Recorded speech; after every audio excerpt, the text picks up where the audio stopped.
Broadcasting live from the meteor crater on the plain of Dominaria, it's Tap Tap Concede! Yo, what up? How you doing? It's your boy Wheeler, Benny Wheels here. Thank you for having me. It's great to be here, but I'm not alone. Got a couple of other people. We got a Nelson. They haven't gotten me yet. We got a Serge. Hello. And we got a James on tech. Hello. How you doing? I'm good. Great. And you're doing good, and we're doing good. We're all good, and we're especially good if you support us through patreon.com/loadingreadyrun. Because of that, we're able to produce something this good. If that disincentivizes you, if you've turned it off after that, well, there's no helping you. But it's not just Patreon, of course. As always, Tap Tap Concede is sponsored by Card Kingdom. If you go to cardkingdom.com/loadingreadyrun, when you make your order and say button please while supplies last, you will get a small button that says a kingdom of cards. It might actually be a button now. We did send off 4 new buttons to them a few weeks ago, so hopefully by now there are new buttons. New buttons. I just don't know what they are. Mystery buttons. Yeah. You might get a small button that says something else. If it doesn't say lands up front, party in the back, look, I keep trying. I keep trying to get them to make that button. It's not happening. You know what is happening today? It's everybody's favorite filler. It's Scryfall Roulette. Tap Tap bottle episode. Also, I'm here, which is super rare. I was going to say this is your first time here on Scryfall Roulette. And how many Tap Tap Concedes have you done? A lot, but like old school. Oh. Yeah, I feel like maybe you and I have been on one other one together or something. So like since way I back started in the doing it day, all the time. I was brought on to do Highlander content with Alex, like a million years ago. That's how we first started introducing Canadian Highlander to the Loading Ready Run audience. Okay. And then I was brought on for like some modern commentary and for being a judge and an episode on drafting. Modern commentary. Oh yeah, I mean I used to grind modern. I played know. Mill, but, I was just in my head. It was like the crab So the stays, important thing is that sometimes you don't want to play your crab on turn 1. You want to play your crab on turn 2. When you hold the then fetch play a land. fetch land. But look, like, you know, I knew the meta game. I knew how to sideboard it. It was just like, hey, we need somebody who actually knows what to talk about. So less than a dozen, but like a non-zero amount. But it's been years. Well, this might take some time to get used to, All right. but it's okay. We'll explain how this works. So how Scryfall Roulette works is, for instance, James puts a card on screen. Okay. That's step 1. We have Stormwatch Eagle. Step 2, I'm going to read the card. Stormwatch Eagle is 3 and a blue for a 2/1 bird from Prophecy. It's a common. With flying and sacrifice a land, return Stormwatch Eagle to its owner's hand. Step 3, we talk about the card. Now, some cards we'll talk about more than others. For instance, this is crap. Yeah. And there's Do we probably get a not much veto? to talk about. Well, we each get a veto. Okay. So at any time, one of us can veto them, except for me, I get 2. Because I know one of you is going to spite veto me. Oh, so you But need can to you use your- veto to veto? Your veto to So I anti-veto? can veto one of your vetoes for me, personally. If Nelson vetoes a Surge, I can't come in and veto that. Oh, okay. So it's like the version of the white elephant where a gift can only be stolen once. Yeah, I'm just making up the rules as I go. Sure. Stormwatch Eagle, huh? I got something to say. Okay. Caca. Thank you so much. Prophecy had a bunch of different kind of like little mechanics that revolved around lands and like not having your lands tap or like having all tapped lands at the end of the turn. So like one of the things you could do is like get your lands out of the mix somehow anyway so that you didn't have to take mana burn and that all your lands would be tapped. Oh my God. That turn. Yeah. Yeah. So I started playing Magic in around 4th edition Ice Age. And then I took a long break and I came back in original Ravnica. So I missed Smart choice. all of this. Oh. Yeah, I didn't play during this block or any like again, giant gap in my experience as a Magic player. Oh, it's bad.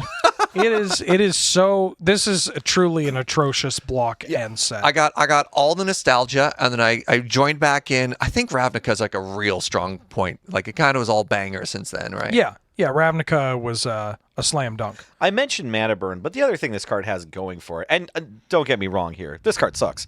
But back when damage was on the stack, any ability that removed your creature back to your hand was like kind of gold because limited at least, where like you should have time to replay it before you get attacked to death. Yeah. You can trade with an X2 creature blocking with your Stormwatch Eagle, or if they have a flyer and you're attacking in, and then with damage on the stack, you can return it. And so you lose a land and they lose a creature, which sounds a little better, right? It's kind of like Rootwater Crocodile, which is like an Exodus 4 mana 3/2 sack a forest, regenerate it. Right. Where that card's annoying to deal with at common, but you don't have to recast your Rootwater Crocodile. Yeah. Just can't believe I heard the words damage on the stacked again on the podcast in 2023. I like that we opened it up with a card where I was like, it makes me think about mana In burn the and damage first on the stack. 5 minutes, we talked about mana burn, we talked about damage stacking. Yeah. Yeah, great. Well done, Stormwatch Eagle.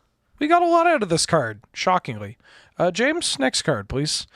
Oh, Ghost Dad. Yeah. Ghost Council of Orzhova. White, black for a 4/4 legendary creature. Spirit. It's written on the card as a Spirit Lord. Might be a noble now. I believe it might be a Spirit Noble now. Or Spirit Advisor, I think is actually what it got changed to. Yeah. It has, when it comes into play, target opponent loses 1 life and you gain 1 life. Then you can pay 1 generic to sacrifice a creature, exile Ghost Council of Orzhova from the game, and return to play under its owner's control at end of turn. This card was a constructed staple. So I was actually playing Standard when this happened. So go back in time to I'm young, I'm sad, I'm working in the oil patch, living in Red Deer, and my only social lifeline is Standard at the local, the LGS in Red Deer. Wow. And Jesus Christ. And I'm feeling super isolated, but I got money to burn because I'm making oil and gas money. And like anyone else, you need something to do to be not sad. And you don't want to partake in the other 2 hobbies, Habits, which is meth and alcoholism. Yeah. So I was playing a lot of Magic at the time. I played this deck in Standard against such other great decks like Dredge, which was a Standard nightmare at the time. And yeah, very fond memories. One of your big creatures that you're sacking all the time was the black 1/1 with Nether Shadow? No. Nether Spirit? Nether Trader. Nether Trader. Like a Nether Trader. Yeah, Future yeah. Sight, Which yeah. when a creature dies, you could pay a black and return it or something like that. Yep. And you're also playing cards like Ghostway with this at the time.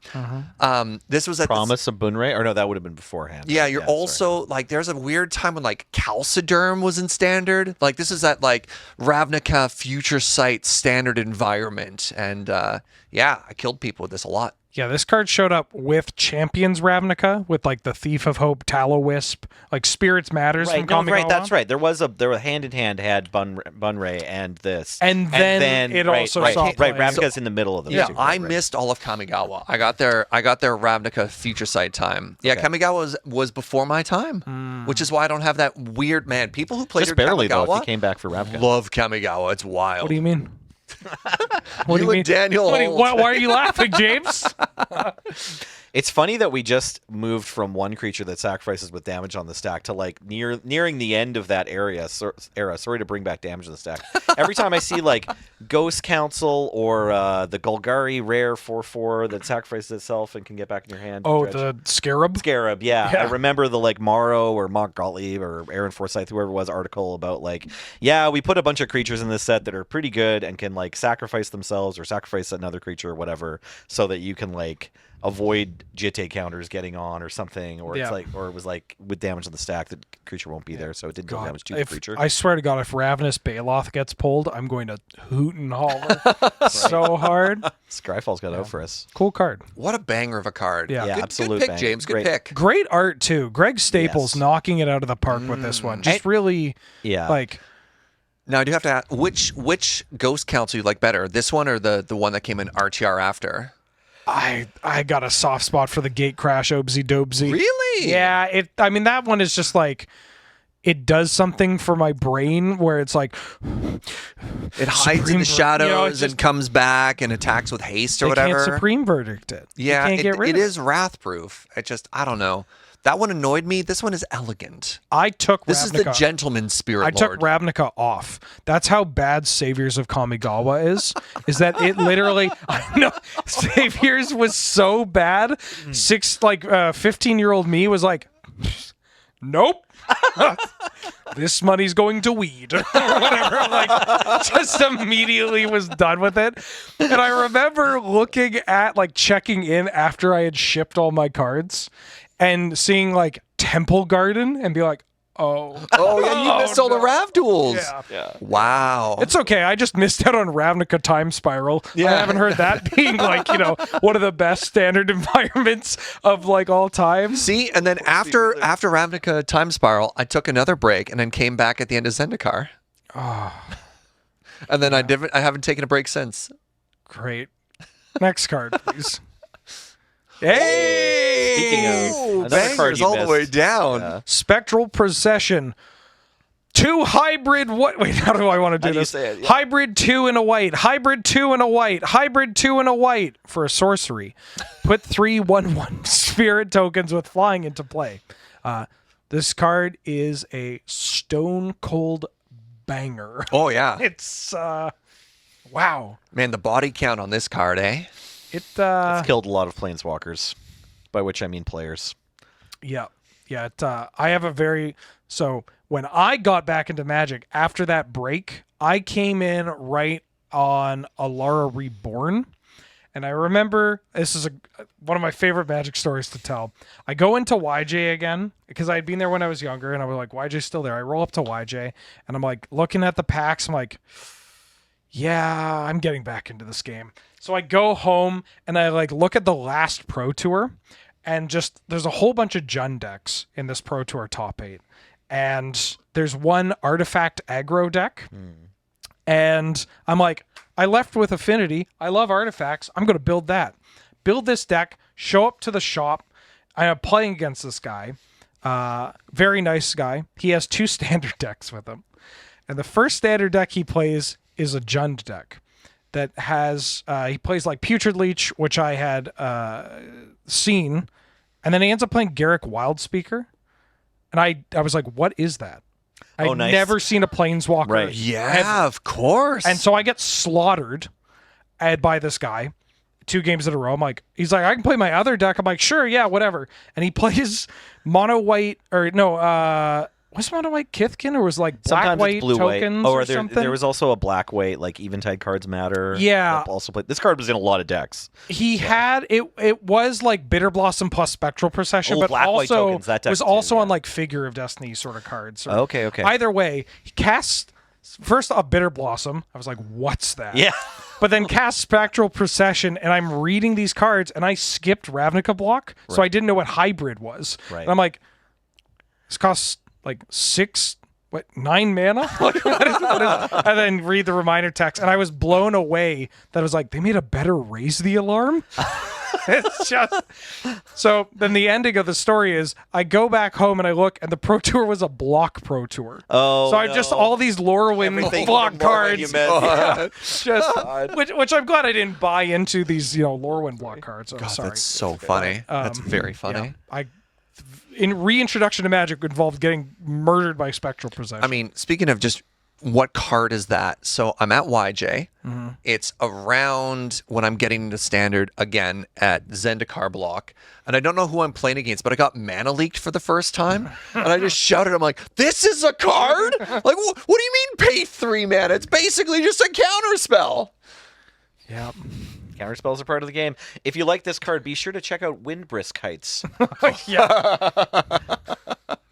Pretty sure you played me with this card a lot. Oh, I Like, played did everyone with this card. Like, I just played a ton of Kithkin. That you were talking about block. Yeah. So the block season before that was when I first had any success. I had been grinding, showing up to the PTQs for a while, Yeah. but we went to Seattle and stayed in some sketchy hotel on the way there, and it was a whole terrible, debaucherous road trip. But we get there, and I'm playing mono white Kithkin, and yeah, this is like the mainstay, like the main reason to play the deck, because the opponent can play Bitter Blossom, but then you're like the turn after, okay, I have more flyers, so I can get in, I can get a free card off my Windbrisk Heights, and I'll try to like push the advantage. Johnny Goldmane after this, nice fairy tokens. Nice fairy tokens. Prepare to lose one life until you lose all of them. What an That's the hope. innocent game we used to play.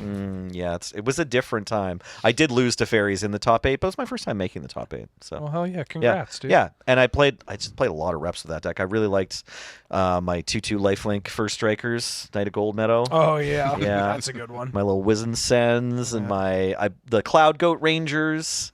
Yeah, I would love to go back to Lore and get to play with the Kithkin again. We've had a few in like Modern Masters or whatever here and there, Modern Horizons. Sorry, we'll never go back to Lorwyn though. Probably not. Yeah, probably not. Yeah. But miss you, Kithkin. James, Rebound. 1 in a blue. It's an instant. It's an interrupt. Wow. Which is being errated to an instant. I was going to jump in and be like, actually. Just push my glasses through my brain here. It's from Stronghold. It says target spell, which targets only a single player, targets another player of your choice instead. What do you think they would charge you mana-wise for this today? Do I get to draw a card? Yeah. You get to draw a card. Yeah, you get to draw a card. Insult. This, like 2 mana, like this, and you draw a card. Insults like an arrow is beyond control when once loosed. If they printed this modern, like this effect now, it would have to be like change the target of a spell that only targets a single player or targets you, and then also copy it. Yeah. Like Okay. it would have to do something else. Draw a card isn't even good enough to play it. Yeah, that's fair. I do miss a lot of the old effects from around this time, as they're like still trying to figure out what magic was. It'd be like, change the color of target spell. So many of them. Change one word on a card, and you're like, what? Right? Like, there's just a bunch of like weird cards from this era that like don't make any sense now from modern Magic, right? Blue had 2 modes: either a card that makes you want to quit the game, or a card that makes you want to quit the game because it's all you open in your packs. It's just like. Well, from the outset, like these cards, the weird blue cards are like from beta, right? Like there's a bunch of them, right? Twiddle, right? Like, that's like one of the better ones. But I like having them. It's just they did so many of them. Yeah, like, you don't need that. I mean, it seems like from the design point, like this was meant to be a part of the game, and it was like a part of the game that like where you tinker with the attributes of cards or whatever. And it's like whoever was on the team for working on that like didn't notice that there was just like Sarah Angels and Fireballs that were like the moving parts of the actual game. But no. It's the joy of being a wizard, not killing your opponent. I guess Lava Axe was in this set, same set, this block at common, Okay. which maybe I could see it. Also, like. There are some pretty brutal cards with buyback that target players. Okay. So maybe you want to, you just rebound things. Last question here. This is before popular multiplayer variants of the game existed too. So what is another player of your choice instead? Like what? I mean, that almost feels like it's templated for Commander, but. Like credit to this card. I did just mention Fireball is an important moving part, and this is like answers Fireball beautifully. So it could be because a lot of the draw spells also would be like target player draws cards, so you might target yourself, and so you could be like your spell targeting you now targets me, or okay, because Ancestral Recall notably is target player. It works against Mind Rot and Ancestral Recall. I'm not saying this as praise. I'm saying this as fact. The main reason we wanted to slag on this card is just because we have other versions of it that have been printed more recently that still aren't super popular, get a ton of play, but like can hit any spell that targets anything. Like target spell, which only has a single target, targets a new target of your choice, right? Yep. So, James. Ooh. Phyrexian Metamorph. 3 and then a Phyrexian blue mana. For a 0/0 artifact creature shapeshifter. You may have Phyrexian Metamorph enter the battlefield as a copy of any artifact or creature on the battlefield, except it's an artifact in addition to its other types. I can't even imagine collectively how many times the three of us have cast this spell. A lot. Yeah. It's Oh probably my in the God. 4 or 5 digits. Right? It's Yeah. definitely- Easy 4. Yeah, Easy 4. Yeah. Yeah. Like, oh my God. This Remember? card in a lot of decks. I mean, we're talking about damage on the stack. We're talking about mana burn. Let's talk about the old legend rule. Oh, yeah. Right? Oh my God. When this used to be a removal spell in addition to the utility it offered. Whoo. Those are the days. Actually, Serge, that would be the middle legend rule, as it was not the original. Oh. Wait, how did clones even? Do you remember how clones worked with the first legend rule? I don't even know, because like if you have a chroma, first a chroma, when the old legend rule, I can't Well, cast you my can't chroma. play it. I have to pass your chroma or What swords was your the chroma first. old legend? You rule? literally couldn't play it. If there was a legend in play, another That one. name, you can't cast it. Yeah, you couldn't play or it. play it. Or- So you would yeah. have Or you would the have lands, like too, lands, yeah. Yeah, infamously, you would have mono green decks in the Urza's block era playing 4 Tolarian Academies in their sideboard. Oh, just to block? As like a wasteland. Just- Wow. Yeah, Oh legend my rule block. God. Yeah, but I don't know how clone worked back then. Like, presumably, like by the rules, you could put clone in the stack, but then could you not choose a chroma? I don't know. I was 5. Like, I didn't play competitively. I was very young. This was that period of time I missed, right? Hey, sound off in the comments if you know this one. It's a weird rule to know. That's so there was funny. I mean, this card saw a lot of play in Standard too when it was out. One of my favorite applications of this card was in the the time where you had Soul Warden and Soul's Attendant both in Standard. So you got 8 Soul Wardens, and you would combine this card with Leonin Relic Warder, which is white 2/2. When it ETBs, you exile an artifact or enchantment. Period. Second ability, when it leaves play, return that artifact. So you would have a Soul Warden, a Leonin Relic Warder, which was like a reasonable card at the time when you had a bunch of swords and Memnites and whatnot. What was an walk around. artifact block? And then you would Metamorph, copy the Relic Warder, gain a life from your Soul Warden. Metamorph would exile itself, return, making it go away, and then making it come back. You would just gain infinite life. What? It was so. I mean, the deck wasn't God. great, but it was still just like Infinite life's infinite life. gain it. Yeah. You just gained infinite life for 6 mana. Like that's Yeah, not that was bad. it. But it just It like was a real thing. Like that deck did show up at tournaments. Yeah. Right. Yeah. it's wild, and I'm saying this as like this was over a decade ago when this happened. But it is wild that like there was a Standard environment where there were multiple infinite combos just running around, like Splinter Twin and this. It's just like, this is the Drolf's Messenger decks that could combo Yes. too. Also And that. just like, this is good. This is what Welcome Standard to is. combo winter, yeah. Yeah. Well, a lot of those infinite combos fell to like Elishnorn and Grand Cenobite, which was also in that Standard environment. That's what I was playing, and I also played this card in my Bant Pod deck. I mean, And Mana Leak. Yes, and Mana Leak. Yeah. I do love the metagame that was Splinter Twin versus like Grixis Charm, where suddenly they had to count the exact number of clones they had to make so they can get Grixis Charmed and killed. Like, Rakdos Charm. Rakdos Rakdos Charm. Charm. I'm sorry. Yeah. Nice. Yeah. Oh, yeah. That was always a good time. It's like I go infinite. It's like, show me the steps. You'd be like, all right. Yeah. You gotta count the right number of fairies. Incredible. James. Such a good card.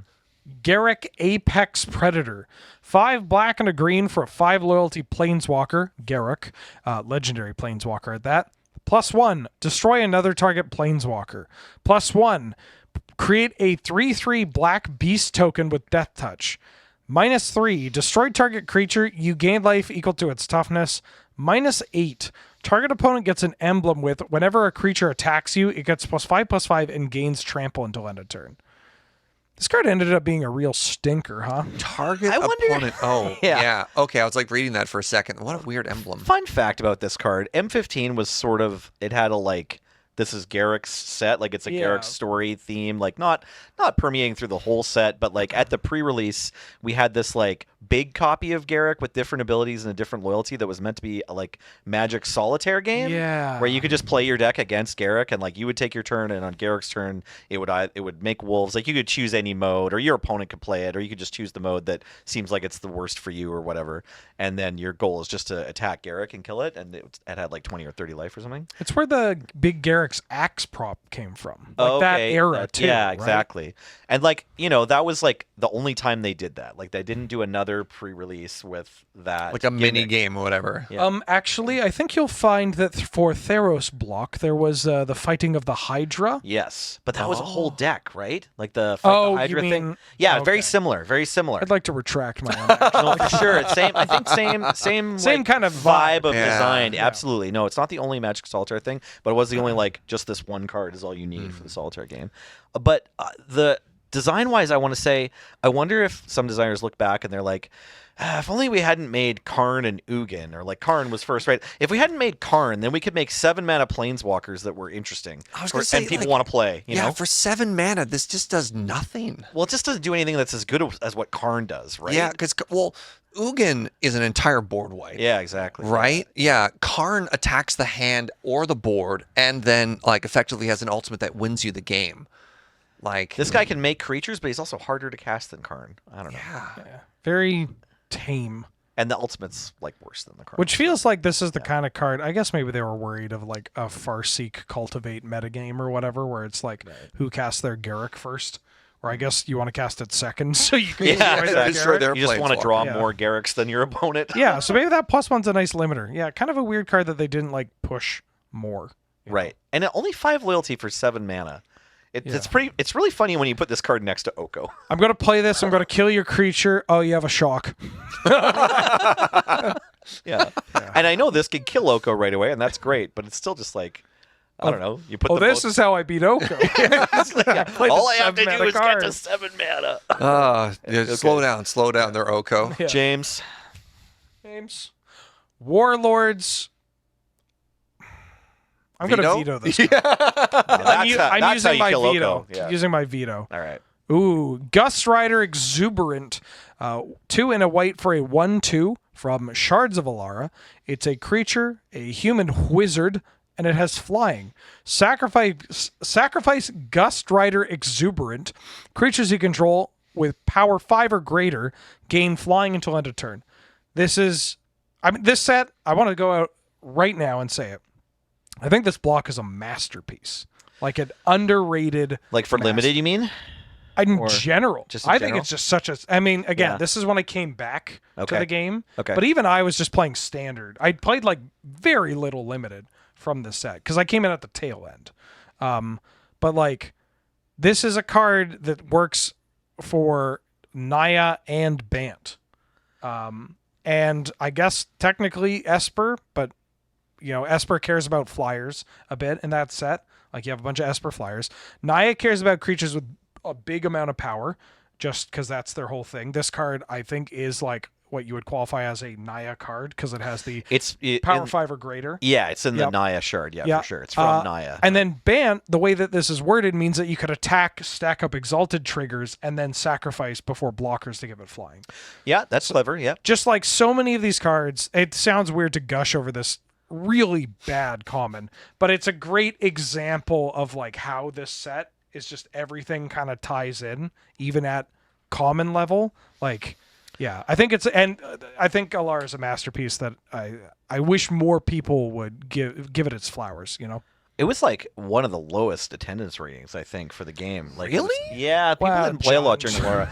Well, Oh, it was man. well, yeah. I mean, but even before Jund had been introduced, like the way Alara worked in terms of its like impact on Standard was like this set came out and like you were playing Standard with Lorwyn block and these cards. So there was already kind of a Jund Goblins thing, but I think it was more like monocolor decks were popular, and you could play like black white tokens still was the thing. Like you had Bitter Blossom and Elspeth Yeah, in the same deck.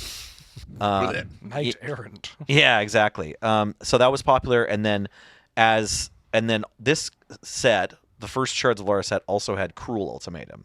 So then there was like a Grixis control, and then 5-color control. Yeah. But I don't know. I look back and I played it a lot, Yeah. and I feel like it was doing some things wrong. Mostly when I think back, like the overarching like status of Shards of Alara was like it was the first time since they had only just recently, it was the first set that gave us Mythic Rare, Yes. right? It was the introduction of Mythic Rare, and so for that, it always kind of like I don't know. I have a bad vibe. don't like it like that? taints it. I But don't love They've Mythic added Rare. so many things from this that have affected the game not necessarily in positive ways, but like they introduced shards, which is a huge thing now. That Yeah. led to triomes, that it led to wedges, that led to like a really clear like that. identification of the color pie and like what each color means because they had to subdivide it. Some of the mechanics they've added, Cascade and Exalted, right, are just showing up forever after there.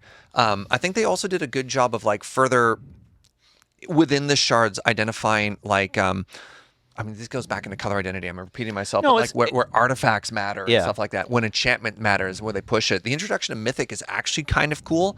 I don't love how they use Mythic because a deck having 4 of a Mythic like Ragavan or something like that feels like it doesn't nail it as a flavor win. But they did like mythics in this set are a slam dunk because they're all Sure. they're literally like not gods, well, Progenitus maybe. Yeah. They're like what the populations either, tell stories about. Right. Right? Like Megalanoth or no, Godsire. Godsire, like yeah. Godsire. Sphinx Sovereign. Yeah, just they're gigantic. They're very powerful and flashy, and if they see constructed play, it like they usually see like maybe one or Like two. a 1 or 2 of in a deck, Unless right? you're- Yeah. Tragically, you need 4 Elspeth Knight Errants, but that was like the only one from Planes, the set. yeah, the Planeswalkers are a bit of a boo-boo. Yeah. But I mean, that's But yeah, okay. there's like 13 or 14 other mythics where you're totally right. Yeah, I think they you maybe have one in your deck. yeah. right? Yeah, the shards, like they made shards. Yeah, like yeah. it popped up a bit in Invasion Block, but not really. That's like enemy color stuff. showing Yeah, up. they were starting. Yeah, the colors were mixing in different Yeah. interesting ways. But you're right. The things that they did for the color pie and the vibe and various mechanics shards, very cool. I imagine outside of Ravnica, when it comes to like defining things that move the game forward in a certain direction, like this has got to be the second biggest impact for something like that. Yeah, I would agree with that. Outside of like M10 or well, maybe like M10 did a lot, but it's also a core set, so it kind of falls on that. Right. I think I'd put this up there. Don't shame Alar for the sins of Bitter Blossom and Bloodbraid Elf. Well, you can do it for Bloodbraid Elf. Bloodbraid Elf, yeah, they get what they deserve. James. Ooh, now we're in Wheeler territory. Bane of the Living. 2 black for a 4/3 creature. Insect from Legions. The best set of all time. No. They took some risks with Legions. They definitely took some risks. Yeah. With Legends. It's got Morph for X black. When Bane of the Living is turned face up, all creatures get -X until end of turn. Love this card. Love this art. This is so nostalgic for me. This is Baby Wheelers. This is I don't know if I ever really played against Pickle Kid when everyone was calling you that back at the store because this is the last set before I started playing. Yeah. Like I showed up at the 8th edition pre-release seal or release sealed or whatever the Yellow Jacket had around the corner, and then I started drafting regularly in Mirrodin. But this was one of those cards that I found out later in Highlander. It's like, oh, this was one of the morphs that you had to watch out for and like sometimes play around. So did you play this in like a standard deck or just like some drafts or? I play this in a really bad casual deck, really bad like mono black deck. Nice. I tried it in my like as a sideboard in mono black control. Okay. The like Guardian Idol Death Cloud deck, Right. which probably wasn't correct, but that's fine. I had so much nostalgia with this card in casual Guardian games. Idol Deathcloud.deck.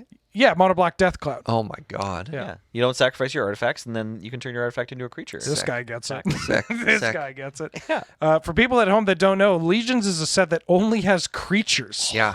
Which means a creature that can kill creatures is pretty good. And one that can just rat the board, especially because it flips up as a 4/3, and morphs are 2/2s. So you can kill everybody's morphs and keep this around. Random Surge fact. Of every single mechanic in Magic, the one that has never clicked for me is Morph. I have so much difficulty evaluating, especially in Limited, when to draft them, when to play them, how to sequence them.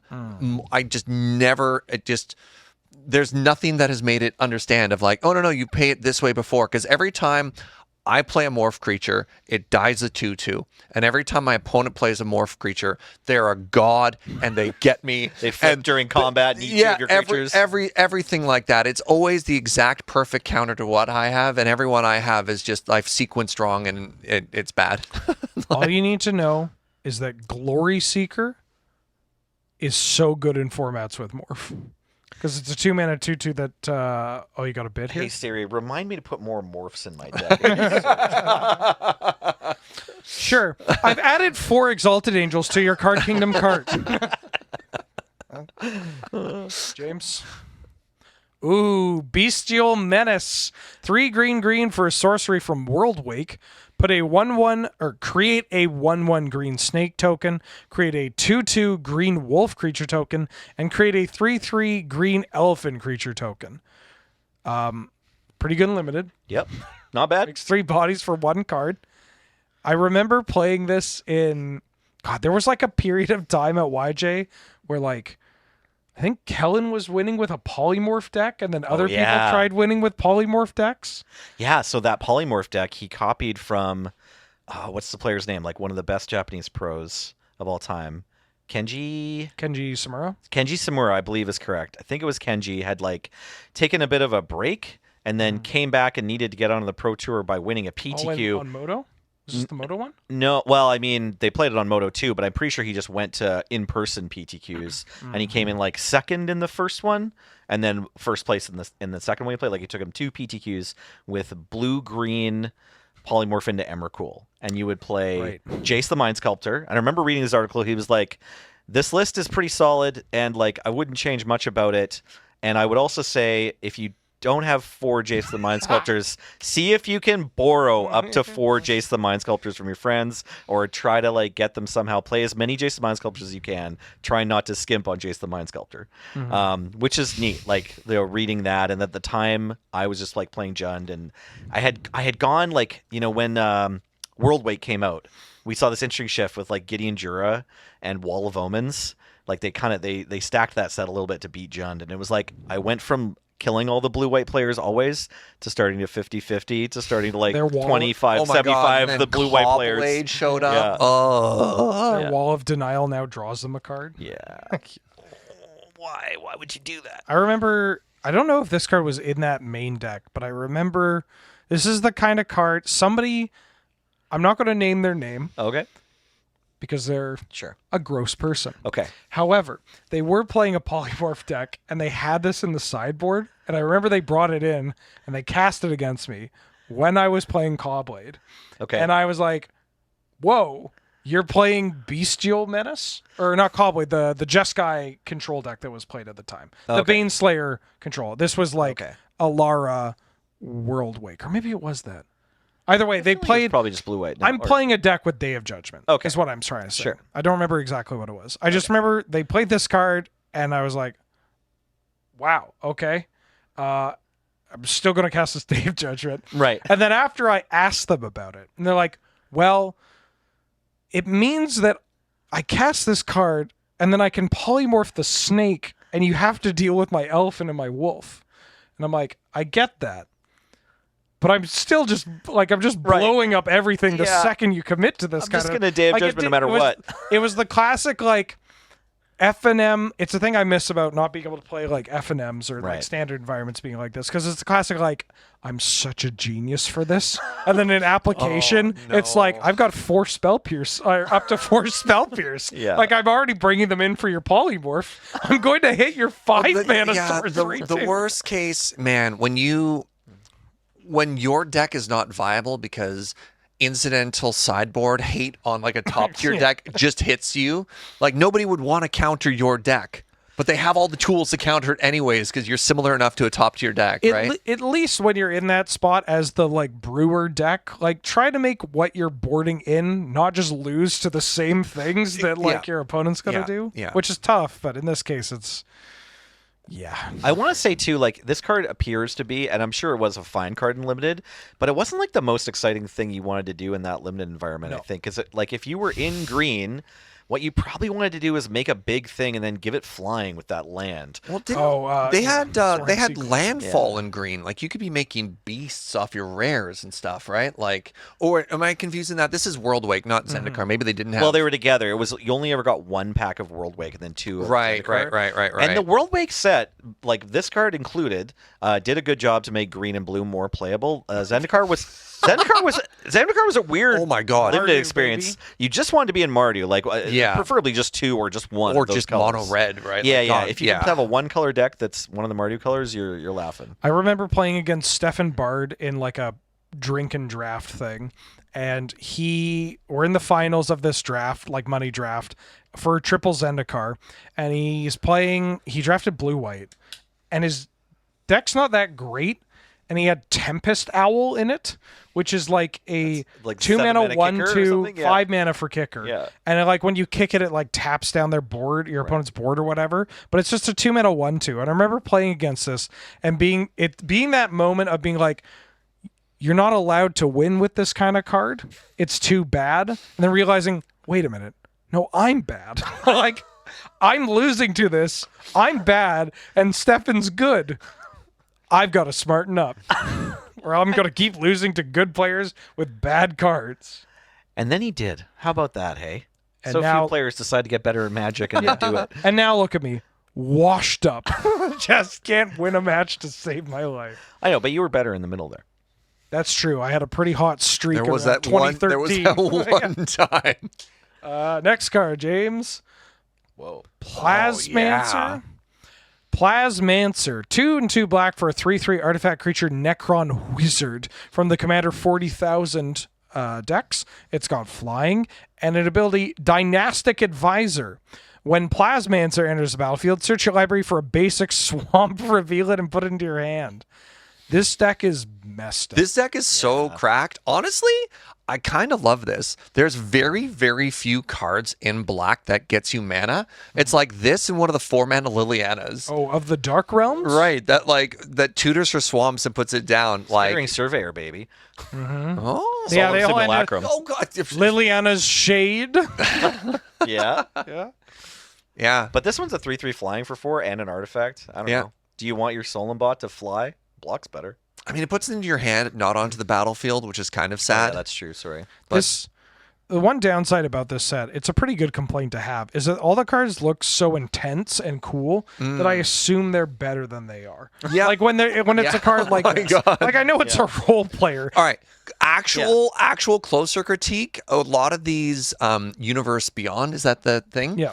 The frames make it hard to tell if it's an artifact or not an artifact. That's what's tough for me because there's like 1 or 2 cards in the Necron deck that inexplicably are not artifact creatures. Like They there's look one that's like an this. avatar. We had that at that Friday Night Paper fight where I like attack and I sneak in this 8-drop that's gonna kill you. And people are like, that's not an artifact. I'm like, well, it looks exactly like the other Yeah, cards. The border is exactly. so tough. I miss the classic brown, like that brown border, you know? Yeah.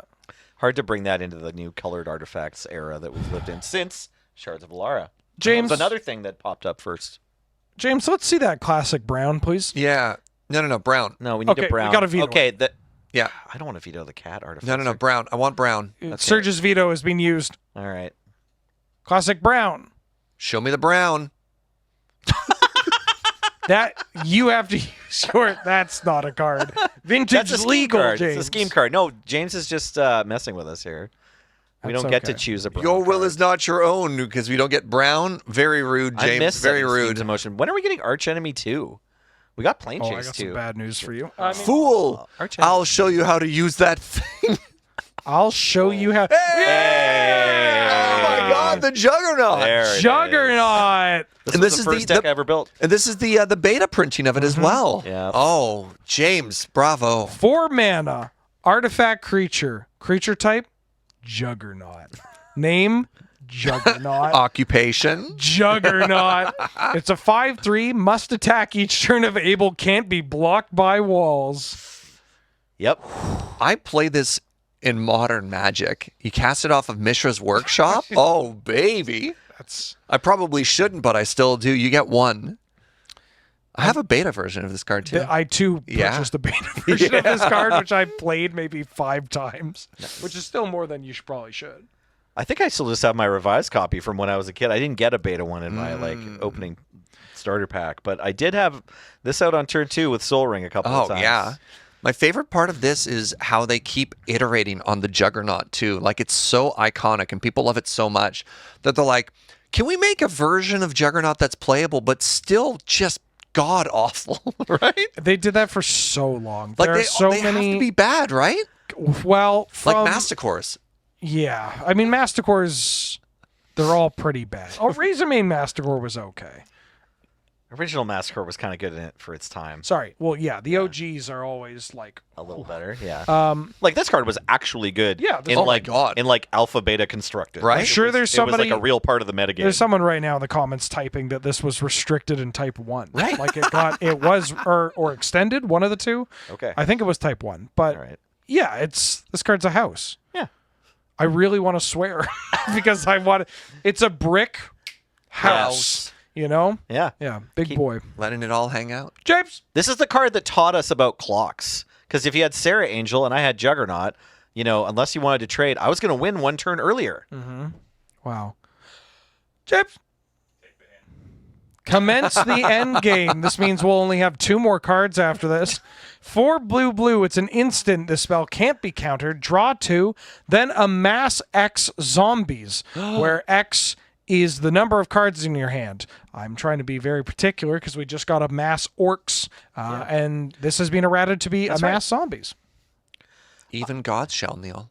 I thought this was just a cute blue, maybe standard finisher or great card in limited. And then Jeremy White played it against me in Canadian Highlander. Yeah, he And- loves stuff like this. Yeah, well, no, he like gave an explanation for why, and then I started playing it. I've put it in some blue decks. I think I've tried it in Blue Moon. It was pretty good in like the top end of like blue, white X decks or just mono blue even, where Blue Moon was just everywhere. Yeah. Just like you made a thing. This was before Unholy Heat, before even Blue Moon decks were like, oh yeah, Scred.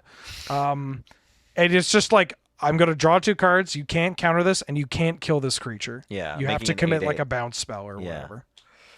So it's like always a 3-for-1, and it was uncounterable. Mm-hmm. Yeah. So a really nice piece at the end of the turn. Great. And our last card, Whoa. Eye of Singularity. 3 and a white for an enchant world. Oh. An enchantment world from Visions. It's a world enchantment, actually. When Eye of Singularity comes into play, bury all permanents with the same name except basic lands. Whoa. For those that don't know what bury is, destroy. They can't be regenerated. They made that a keyword because they made the regeneration ability, and then immediately were like, oh, we got to make sure that all the spells get around that. Yeah, it's so. Every spell has to get around it. Regeneration's only for combat damage. And then whenever any permanent other than a basic land comes into play, bury any permanent already in play with the same name. Hey, it's the old legend. Oh my god. It's full circle. I've never seen this before. It's what a card to have with 3 singleton players. Yeah. Yeah. You know? Oh, I wanted to make the joke. It's good in Commander, eh? Oh, yeah, so good. Why is there just a lion's head? Oh, I guess it's a lion and a tiger up top. I think it's my. like things are coming through a portal, kind of, yeah. Okay. Well, See, those are 2 players, and they're playing a game of Magic. that's how you play. And Tiger is on the stack. I cast Pouncing Cheetah. I block with my Jamura Lion. and they're countering with This is so the now- kind of card, like Frank Karsten would bring this to a pro tour for like Visions or something, and it'd be like, haha, I have the secret tech, I'm playing 60 cards. This is so good because we can beat them when they put 1 Imperial armor on their creature, but not 2 Imperial armors. All right, James. 1 more card. Got this card. Genuinely have thought about it. Goblin Look at that Soothsayer. art, though. Yeah. Oh yeah, it's got that classic Robert Bliss. Really horny or really disgusting. It's 1 mana, 1/1 goblin. Pay 1 red, tap, sack a goblin. All red creatures get +1/+1 until end of turn. That's not bad. This is genuinely something I've looked at for goblins and Canlander. Maybe not so much recently, but there was that period when goblins was just really good. It's like we got to go lower. Like we got to get Yeah. real, like as many 1-drops as possible. I could be wrong, but I think Mac played this in 2014. Oh, he probably did. Yeah. like the bar for goblins was related to mana cost and Yeah. not ability. Well, remember when we were so scared of goblins, we just started pointing random cards because it was playing no points. We're like, you can't keep getting away with this. Point goblin recruiter. Yeah, they're like, point gamble. You're like, can't you just like, I don't know, play a pyroclasm? No, the goblin deck is the problem, not the metagame. I refuse to change my deck. Psychotog is still good. Yeah. Those were the days. Man, we made some mistakes back then. And so did you by listening to this in its entirety. Thanks for listening to our little journey through Scryfall Roulette today. I want to thank Nelson and Serge for being the guests here today, and James for being on tech, and you, the viewer, for helping support us through patreon.com/loadingreadyrun. In the comments section below, tell us your favorite card or story involving any of the things we talked about, or just in general. Doesn't even have to be related. It all helps. You know what also helps? Going to cardkingdom.com/loadingreadyrun, another sponsor of this show, and using, well, that link, and in the comments going, button please. And while supplies last, you may get a button. You will get a button if they're there. It might say Kingdom of Cards. It might say lands in the front, party in the back. We'll get there eventually. And eventually, I'll end this. How about now? Bye! Bye.